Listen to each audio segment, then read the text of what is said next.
छात्रों, 10वीं कक्षा के छात्रों को आशीर्वाद। तुम लोग कैसे पढ़ते हो? सब ठीक पढ़ते हैं ना? हमारे गुरुकुल छात्रों खूब पढ़ते हैं, उसमें कोई समस्या नहीं है। हाँ? तो अब हम छठवीं पाठ के अंदर जाएंगे।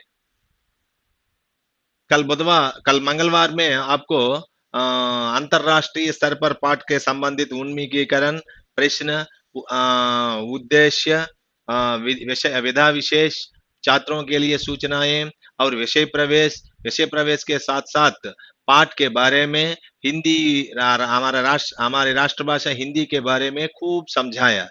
मैं समझता हूँ कि तुमको पूरा समझ में आ गई। तो अब हम इस 10वीं कक्षा के पाठ्य पुस्तक के अंतर्गत अर्थग्राहिता प्रतिक्रिया देखिए। ये अर्थग्राहिता प्रतिक्रिया, ये एक्सरसाइज आप आज मैं समझाना चाहता हूं।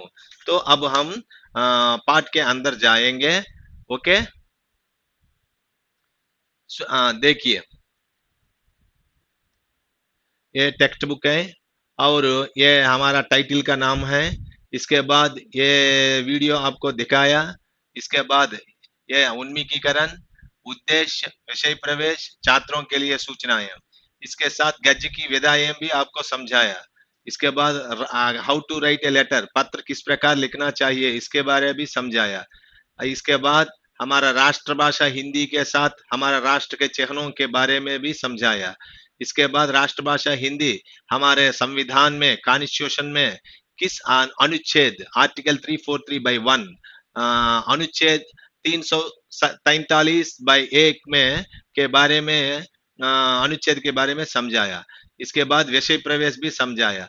इसके पास पत्र किस तरीका से लिखना है, प्लेस, स्थान, दिनांक, संबोधन, अभिवादन, विषय और उपसंहार आदि किस प्रकार लिखना, इसके बारे में समझाया है। और हमारा हिंदी सारे देश में सभी भाषाओं के से प्रत्येक है, इसके बारे में भी समझाया। और हमारे कॉन्स्टिट्यूशन में, हमारे संविधान में 343/1 ऑफिशियल लैंग्वेज ऑफ यूनियन, उसका भी पेपर कटिंग दिखाया। और वेबसाइट्स, पॉपुलर हिंदी वेबसाइट्स और please check the Hindi related websites and get job, इसके बारे में भी समझाया। ఈ వెబ్సైట్ మీరు హిందీ కావాల్సినటువంటి క్వాలిఫికేషన్ సంపాదించి ఈ వెబ్సైట్లు చూసి మీరు ఉద్యోగాన్ని పొందండి అనే విషయాన్ని కూడా మీకు తెలియజేశాను. హిందీ దివస్ సెప్టెంబర్ 14, విశ్వ హిందీ దివస్ జనవరి 10, ఈ రెండు విషయాలు చెప్పాను. పత్ర ముగింపు తర్వాత లెటర్, ఈ పాఠానికి సంబంధించిన 3 ప్రశ్నలు కూడా చెప్పడం జరిగింది. ఇప్పుడు మనం ఇక్కడికి రావాలండి. 10th class Hindi language skills, భాషా కౌశల్, తెలుగులో భాషా నైపుణ్యాలు మీకు చెప్పాను. అర్ధగ్రాహిత ప్రతిక్రియ, అభివ్యక్తి, సృజనాత్మకత, భాషాకి బాత్, పరియోజనాకారి. ఫస్ట్ ఈ మనం అర్ధగ్రాహిత ప్రతిక్రియ గురించి చెప్దాం. మీకు చెప్పాను అర్ధగ్రాహిత ప్రతిక్రియ అంటే 6th, 7th, 8th లో ఉన్నటువంటి సునో, బోలో, పడో, లికో. చూడండి, ఇక్కడ సునో, బోలో ఫస్ట్ పాయింట్ లో అమ్మగారు చెప్తుంటే విన్నారు.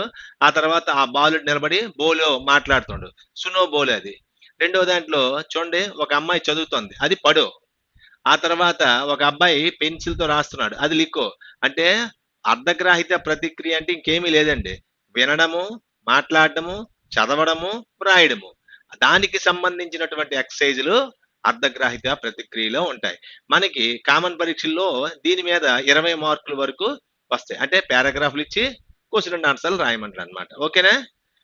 అంటే పద్యం కానీ, గద్యం కానీ, తెలిసింది కానీ, తెలియంది కానీ, నోను, అన్నోను, పోజు, పోయట్రీ, పద్య, గద్య, పరిచిత్, అపరిచిత్, ఇలాగా మనకి 4 పారాగ్రాఫ్లు ఇవ్వడం జరుగుద్దండి. 20 మార్కులు. ఓకే, అయితే దీని గురించి మీకు అర్థమైంది కదా. ఇప్పుడు మనం టెక్స్ట్ బుక్ ఫస్ట్ దాంట్లోకి వెళ్దాం. 33వ పేజీ చూడండి, అర్ధగ్రాహిత ప్రతిక్రియలు. మీకు ఇది కనిపిస్తుందా? ఫస్ట్ హిందీ విశ్వ భాష హై. చూడండి, మీకు అర్ధగ్రాహిత ప్రతిక్రియలో 4 ఎక్సైజ్లు ఉన్నాయండి. ఇక్కడ 3 ఇచ్చాను. నెక్స్ట్ దీంట్లో ఇది 4, ఆ ఈ. అయితే మనం ఇప్పుడు ప్రతి పాఠానికి అర్ధగ్రాహిత ప్రతిక్రియలో మీకు 4 వరకు एक्सरसाइजలు ఉంటాయండి. ఆ, ఆ, ఈ. ఆలోనేమో 2 ప్రశ్న జవాబులండి. హిందీ విశ్వ భాష హై. इस कथन के बारे में अपने विचार व्यक्त कीजिए. నేను చెప్తున్నటువంటి స్ట్రక్చర్ మీరు చాలా జాగ్రత్తగా వినాలి. ప్రతి పాఠంలో ఇదే ప్రొసీజర్ లో ఉంటుంది. మనకి ఉన్నటువంటి 12 పాఠాలు పద్యం గాని గద్యం గాని నాంటేలు కాకుండా ఈ 12 పాఠాలకి సేమ్ ఇదే ప్రొసీజర్ లో అర్ధగ్రహిత అర్ధగ్రహిత ప్రతిక్రియ, అభివ్యక్తి సృజనాత్మకత, భాషా కీ బాత్, పరియోజనకారి ఈ 4 ఉంటాయి. మళ్ళీ అర్ధగ్రాహిత ప్రతిక్రియలో ఆ, ఆ, ఈ అని 4 ఎక్సర్సైజ్లు ఉంటాయి. ఈ 4 ఎక్సర్సైజ్లోనే ఆ అనేదేమో 2 క్వశ్చన్లు ఇవ్వడం జరుగుతుంది. 2 గాని 3 గాని. అయితే హిందీ విశ్వ భాష హై ఇస్ కథన్ కే బారే మే అప్నే విచార్ వ్యక్త కీజియే. ఇదేంటి అర్ధగ్రాహిత ప్రతిక్రియ నోట్స్ రాయడానికి కాదండి. ఓన్లీ నువ్వు చదివి నువ్వు అర్థం చేసుకొని రాయడం వరకే. నీ మనసులో రాసుకో. హిందీ ప్రపంచ భాష ఈ కథనం గురించి మీ అభిప్రాయాన్ని తెలపండి. అది ఒకటో ప్రశ్నకు ఆన్సర్. అంటే హిందీ యొక్క ఈ ప్రపంచంలో ఏ విధంగా ప్రసిద్ధి చెందింది. నువ్వు ముందు పాఠం వింటే ఆ పాఠం వింటే అందులో నీకు మ్యాటర్ ఉంటది. అందులో చూసి నువ్వే నోట్స్ రాసుకోవాలి. భారత్ మే అనేకతా మే ఏకతాకే ప్రతీక్ హిందీ హై కైసే. భారతదేశంలో భిన్నత్వంలో ఏకత్వం చిహ్నం హిందీ. అంటే హిందీ వల్లనే భిన్నత్వంలో ఏకత్వం ఏర్పడింది అని నువ్వు ఎట్లా చెప్పగలవు. దాని గురించి రాయాలి. ఇది నోట్స్ రాయడానికి కాదు. ఓన్లీ నువ్వు అర్థం చేసుకోవడానికి మాత్రమే. ఉన్ని చదవడము, వినడము, మాట్లాడడం వరకే.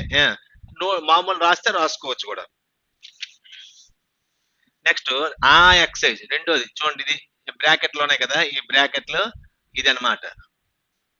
पाठ के आधार पर निम्न प्रश्नों के उत्तर हाँ या नहीं में दीजिए. S R no questions. ఇవన్నీ కూడా మీకు ప్రాక్టీస్ కోసం, మీ లాంగ్వేజ్ డెవలప్మెంట్ కోసం, మీలో వర్డ్ నాలెడ్జ్ పెంచడం కోసం మాత్రమే. పరీక్షల్లోని ఇవి అంతా పరీక్షలకి ఎలాగ రావు. ఇది ఓన్లీ మీరు మీ లాంగ్వేజ్ స్కిల్స్ ని, లాంగ్వేజ్ ఫ్లూయెన్సీని పెంచడం కోసం మాత్రమే ఈ ఎక్సర్సైజ్లు. హిందీ దేశ్ కే ఏకతా కే సూత్రమే బాంధతి హై. హిందీ అనేది దేశాన్ని ఐకమత్యంలో ఉంచుతుంది. ఇక్కడ మీరు రాయాలండి హా యా నహి. హా అవును. నెక్స్ట్ 14 సితంబర్ కో హిందీ దివస్ మనాయా జాతా హై. 14 సెప్టెంబర్ ని హిందీ దివస్ జరుపుతాము. రెండోది ఇది కూడా హాయే.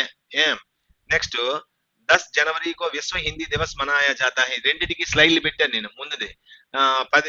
10 జనవరిని విశ్వ హిందీ దివస్ జరుపుతాము. అవునా కాదా? అవును. ఎస్. హిందీ భాషా సే రోజ్గార్ కి సంభావన ఏం అధిక హై. హిందీ భాష వల్ల మీకు ఎంప్లాయ్మెంట్ ఎక్కువగా దొరుకుతుంది. అవునా కాదా? అవును. 4 ఎస్ ఎస్ ఎస్ హా హా హా అని రాయాలి. ఓకేనా? నెక్స్ట్ नीचे दिए गए वाक्य पाठ के आधार पर उचित क्रम में लिखिए. చూడండి ఇవన్నీ కూడా నీలో లాంగ్వేజ్ స్కిల్స్ డెవలప్మెంట్ చేయడం కోసమే. అవును కాదని రాయాలి. ఈ తర్వాత ఈ ఎక్సర్సైజ్ చూసారా, ఈ మూడోది ఈలో ఇవి 4 వాక్యాలు కూడా పాఠాన్ని ఆధారంగా చేసుకొని ముందు వెనక రాయాలి. ఇందులో ఫస్ట్ ఏది చూడండి. 4 వాక్యాలు హిందీ అపనే శాబ్దిక అర్థ సే భీ భారతీయ कहलाती है. ఈ మొదటి వాక్యం చూసారా, హిందీ భారతీయ హిందీ శాబ్దిక అర్థ భీ कहलाती से అపనే. ఇందులోని ఒక వాక్యంలోని పదాలన్నీ కూడా జంబ్లింగ్ చేశారు. మీరు ఈ వాక్యం టెక్స్ట్ బుక్ లోనే ఉంది, అందులో చూసి వరుసగా రాయాలి. దాని ఆన్సర్ చెప్తాను చూడండి. మీ దగ్గర అందరూ టెక్స్ట్ బుక్ లో ఉన్నాయి కదా, టెక్స్ట్ బుక్ చూస్తూ చూడండి. హిందీ अपने शाब्दिक भाषा से भी भारतीय कहलाती है. అది ఒకటో దాని ఆన్సర్. 2 14 సితంబర్ కో హిందీ దివస్ మనాతే హై. అర్థమైంది కదా. ఇది రెండో దానికి. దీని లైన్ ఏంటంటే ఆన్సర్ ఇవన్నీ ఈ వాక్యం టెక్స్ట్ బుక్ లో ఉంది. మీకు నేను చెప్పింది ఇప్పుడు మీకు అర్థమైంది. మీకు ఇంకా క్లారిఫికేషన్ కోసం, కన్ఫర్మేషన్ కోసం, ఇంకా నాలెడ్జ్ డెవలప్మెంట్ చేసుకోవడం కోసం ఈ వాక్యాన్ని టెక్స్ట్ బుక్ లో నెతకండి, పాఠంలో నెతకండి. మీకు 31 32 పేజీల్లో ఉండును. చూడండి. इस तरह हिंदी अंतरराष्ट्रीय स्तर पर शोभित है. ఇది టెక్స్ట్ బుక్ లో చూడండి. अपने स्वास्थ्य का पूरा ध्यान रखना. ఇవి 4 వాక్యాలు కూడా నేను సవ్యంగా చదివాను, ఇక్కడ అపసవ్యంగా ఉంది. నెక్స్ట్ ఇది చూడండి అబ్బాయి, ఇది మనకి పరీక్షకి ఉపయోగపడేటటువంటిది. ఈ ముందువన్నీ ప్రాక్టీస్ కోసం, పరీక్ష కోసం కాదు. ఇవి చేస్తే మీరు ఇవి చేయగలరు. ఈ 4వది ఇలాంటిదే. మీకు ఒక అడ్వర్టైజ్మెంట్ గాని, ఒక పారాగ్రాఫ్ గద్యం గాని పద్యం గాని ఇచ్చి క్వశ్చన్లు ఇస్తాడు. ఇది చూడండి ఒక అడ్వర్టైజ్మెంట్. భారతీయ స్టేట్ బ్యాంక్ మీకు కనిపిస్తుంది కదా, భారతీయ స్టేట్ బ్యాంక్ विज्ञापन क्रम संख्या CRPD SCO 2013 और 14/1 భారతీయ స్టేట్ బ్యాంక్ మే రాజభాష అధికారియోं की భర్తీ ఈ అడ్వర్టైజ్మెంట్ దేనికోసం రాజభాష అధికారియం Hindi officers in State Bank of India State Bank of ఇండియాలో రాజభాష అధికారియం అంటే హిందీ ఆఫీసర్స్ ఉద్యోగాల కోసం దరఖాస్తు भारतीय स्टेट बैंक में राजभाषा अधिकारियों की सहायक प्रबंधक राजभाषा भर्ती के लिए भारतीय नागरिकों से आवेदन आमंत्रित किए हैं योग्य आवेदक आवेदन करने के लिए हमारी वेबसाइट http://statebankofIndia.com अथवा http://www.sbi.com इन पर जाकर अन्य विवरण प्राप्त कर सकते हैं आवेदक शुल्क भेजने के लिए पूर्व विज्ञापन में दिए गया विवरण पूरी तरह से पढ़ लें आवेदन आरंभ हो रहे हैं తారీఖు పంజీకరణకి అంతిమ తేదీ తారీఖు స్థాన్ ముంబై దినాంకు ఎప్పుడు అయితే ఇవి అంటే అడ్వర్టైజ్మెంట్ ఈ అడ్వర్టైజ్మెంట్ లో నువ్వు చూసి చూడండి ఈ కింద 3 ప్రశ్నలు ఇచ్చాడు కదా ఈ 3 ప్రశ్నలు కూడా విజ్ఞాపన్ కిస్ బ్యాంక్ కా హై ఈ చాలా simple question A bank the ఇదిగోండి చూడండి సింబల్ చూడగానే మనకు తెలిసిపోతుంది భారతీయ స్టేట్ బ్యాంక్ किस नौकरी के लिए यह विज्ञापन दिया गया है ఏ నౌకరీ కోసం ఈ కింద ఈ బ్లూ బాక్స్ చూసారా ఈ బ్లూ బాక్స్ లో రెండో లైన్ లో ఉంది రాజభాష అధికారిयों राजभाषा अधिकारी आवेदन करने के लिए पहले वेबसाइट में अन्य जानकारी प्राप्त करने के लिए क्यों कहा गया होगा ఇక్కడ వీళ్ళు ఈ రెండు వెబ్సైట్లు ఇచ్చారు చూసారా ఈ రెండు వెబ్సైట్లు ఎందుకు చూడమని చెప్పారు ఎందుకంటే ఒక అడ్వర్టైజ్మెంట్ లో పూర్తి వివరాలు ఇవ్వడం జరగదు కాబట్టి మీకు పూర్తి సంపూర్ణ పరిజ్ఞానం కోసం దాని క్వాలిఫికేషన్స్ ఏంటి ఏజ్ లిమిట్ ఎంత ఫీజు ఎంత కట్టాలి మొదలగు అన్ని విషయాలు కూడా అందులో ఉంటాయి సెంటర్ ఎక్కడ పెట్టుకోవాలి ఎగ్జామినేషన్ ప్యాటర్న్ ఏమిటి ఎగ్జామినేషన్ సిలబస్ ఏమిటి ఇవన్నీ కూడా మీకు అందులోనే ఇవ్వడం జరుగుతుంది కాబట్టి అందులోకి వెళ్ళి చూడమంటే ఇక్కడ సింపుల్ గా బ్రీఫ్ గా ఇవ్వడం జరిగింది అనమాట ఈ 3 క్వశ్చన్లకు ఆన్సర్ ఇదండి అదే ఎక్కడికి వరకు అర్ధగ్రాహిత ప్రతిక్రియ అయిందంటే ఈ అర్ధగ్రాహిత ప్రతిక్రియ అనేది ఓన్లీ ఫర్ ప్రాక్టీస్ మాత్రమే అర్ధగ్రాహ్యత అండర్స్టాండింగ్ ప్రతిక్రియ రెస్పాండింగ్ అర్థం చేసుకొని మీరు రెస్పాండ్ అవ్వాలన్నమాట అది మొదటి మన లాంగ్వేజ్ స్కిల్ రెండోది అభివ్యక్తి సృజనాత్మకత అభివ్యక్తి అంటే ఎక్స్ప్రెస్ చేయడం సృజనాత్మకత ఎలా how to express in creative way అంటే ఒక సృజనాత్మకతతో దీన్ని ఎక్స్ప్రెస్ చేయాలి అంటే నీ సొంతంగా ఈ పాఠం విని నేను చెప్పినవి చూసి చేసి అర్థం చేసుకొని మీరు సొంతంగా నోట్స్ రాయవలసిన అవసరం ఉంది ఇవి నోట్స్ రాయాలండి మీరు ఇందులోనే ఆ ఈ 4 ఉన్నాయి మొదటి ఏమో 3 మార్కుల క్వశ్చన్లు అండి చాలా జాగ్రత్తగా వినండి 12 పాఠాలకు ఇదే ఫార్ములా మొదటి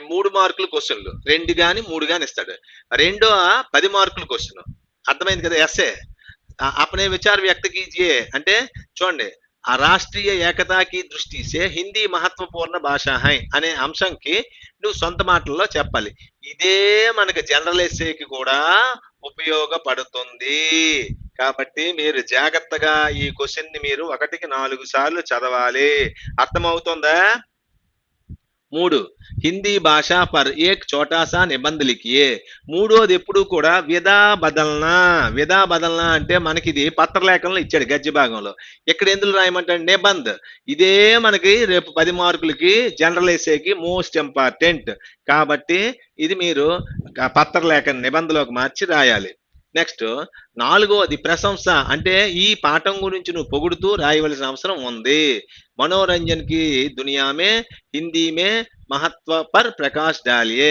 అంటే ఈ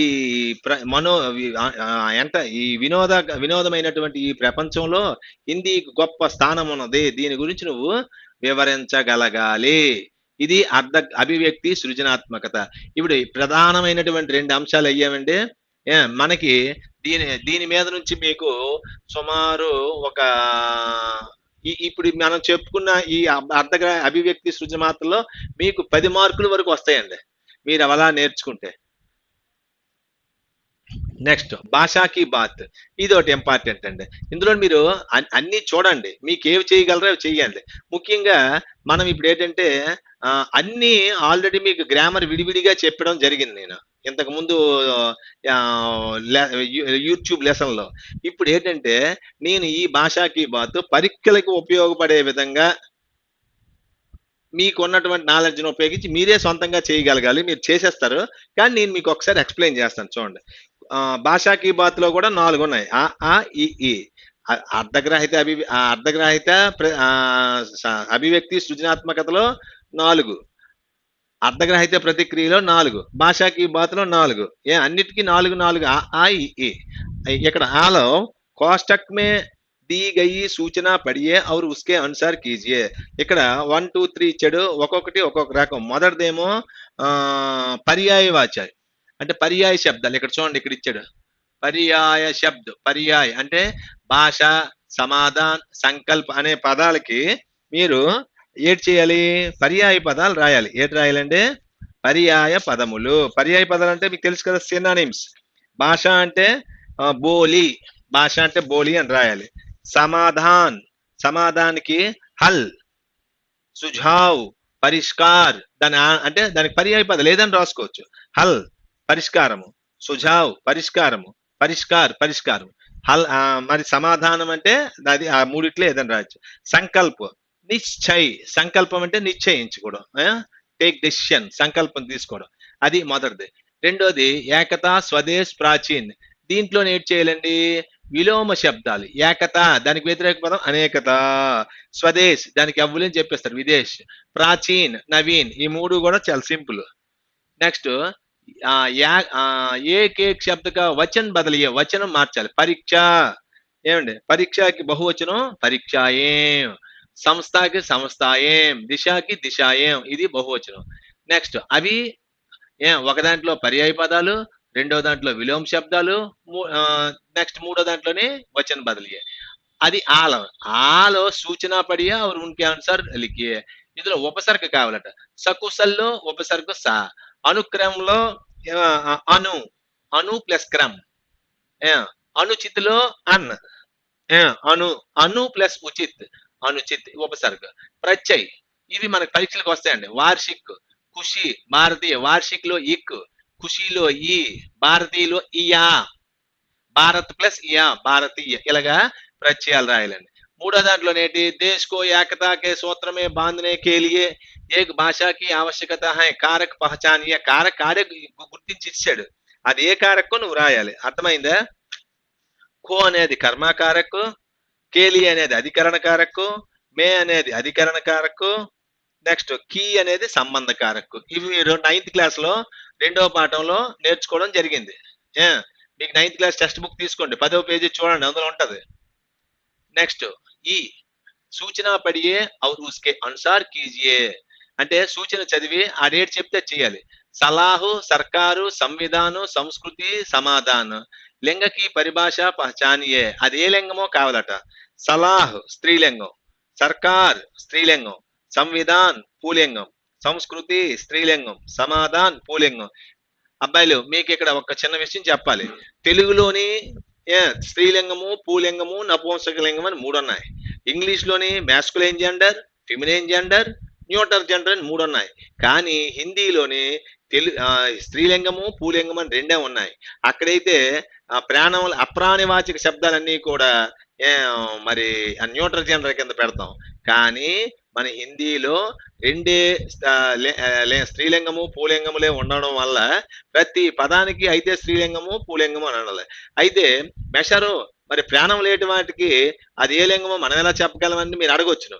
అయితే మన వ్యాకరణ శాస్త్రవేత్తలు, శాస్త్రజ్ఞులు, పండితులు ఏమని చెప్పారంటే ఆ భాష తాలూకా ఉచ్చారణను బట్టి ఆ భాషను మనం వాడేటటువంటి ఉచ్చారణను బట్టి అది స్త్రీలింగమా పూలింగం అనేది చెప్పడం జరిగింది.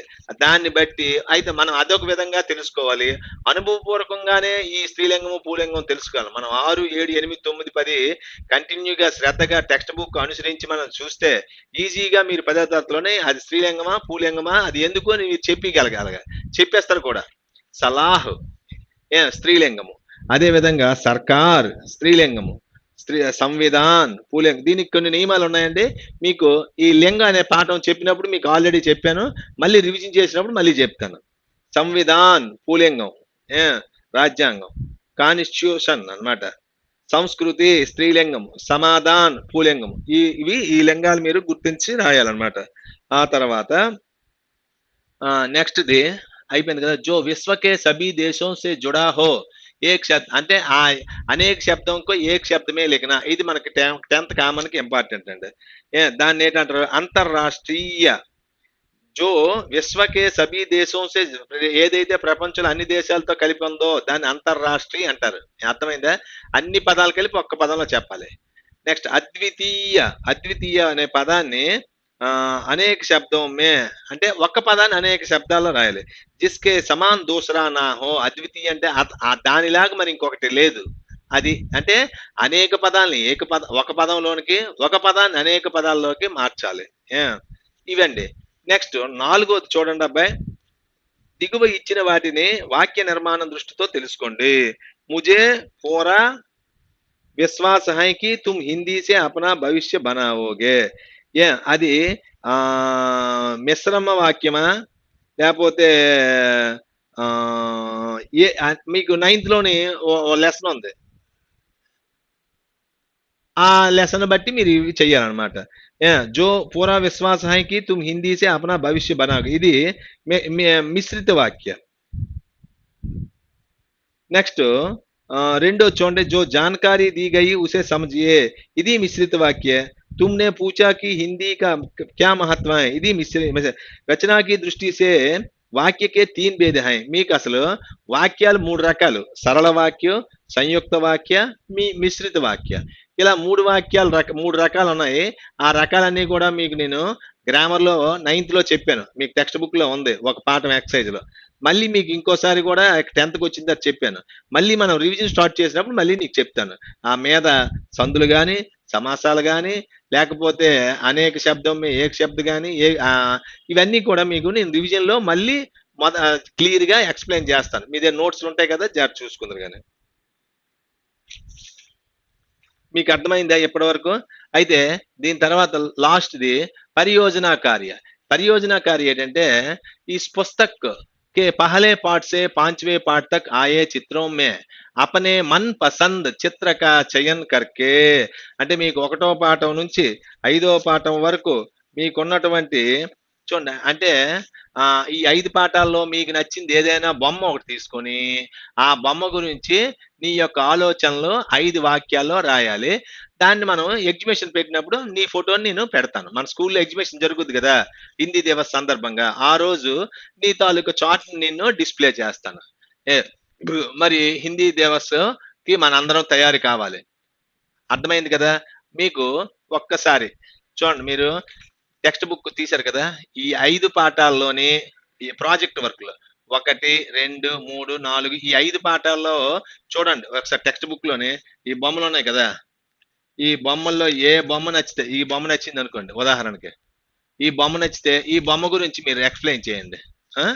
లేకపోతే మీకు ఆ బొమ్మ నచ్చలేదు, ఈ బొమ్మ నచ్చింది అనుకోండి, ఈ బొమ్మ గురించి ఎక్స్ప్లెయిన్ చేయండి. ఏదో ఒక బొమ్మ గురించి, అంటే ఇక్కడ మీ క్రియేటివిటీ ఏమిటో చూపించాలి. లేకపోతే ఈ బొమ్మ నచ్చింది అనుకోండి, ఈ బొమ్మ కానీ ఈ బొమ్మ కానీ నీకు ఏ బొమ్మ నీ మనసుకు ఆకట్టుకుందో ఆ బొమ్మ తీయండి. ఆ బొమ్మ తీసి ఆ బొమ్మ గురించి మీరు సొంతంగా ఒక చార్ట్ తీసుకోండి. ఆ చార్ట్ మీద ఆ బొమ్మ వేయండి. ఆ బొమ్మ గురించి నీ అభిప్రాయాన్ని నువ్వు ఒక 5 వాక్యాలు రాస్తే చాలు నాకు. That is the project work. Okay, మీకు అర్థమైంది కదా? మీకు చెప్పినవన్నీ అర్థమైందా లేదా? అయితే థ్యాంక్ యూ. ఈ పాఠం దీంతో మనకు 6 పాఠాలు సిలబస్ అయిందండి. ఈ 6 పాఠాల సిలబస్ మనకి ఎప్పుడు స్కూల్ పెడతప్పుడు మీ నోట్స్లన్నీ చెక్ చేస్తాను. మరి చాలా జాగ్రత్తగా అందరూ నోట్స్లు రాయాలి. Thank you, ధన్యవాద్.